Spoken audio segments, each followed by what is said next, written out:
কথায় আছে, অনেকেই বলে যে ঘাট কাজের পরে যেই বস্ত্রটা পরা হয় মামাবাড়ি থেকে দেওয়া হয় বা শ্রাদ্ধতে যেই বস্ত্রটা পরা হয় সেই বস্ত্রটা এক বছরে ছিঁড়ে দাও পরে, আর নয়তো গঙ্গায় বিসর্জন দিয়ে দাও, মানে বাৎসরিকের আগে। তো সেই বস্ত্রগুলো বিসর্জন দিয়ে দিলাম।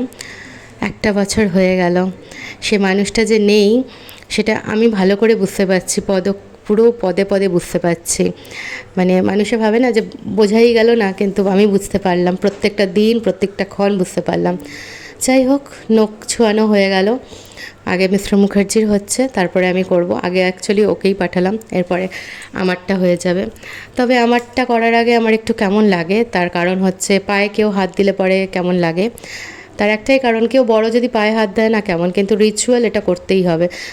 আমি ওই জন্য ওকে জিজ্ঞেস করলাম করতেই হবে, বললো হ্যাঁ করতে হবে, ওটা করাতে হয়। তা আমি তাও পায়ের আঙুলগুলো মুড়ে মুড়ে রাখছিলাম, একটা ভেতর থেকে কেমন লাগে।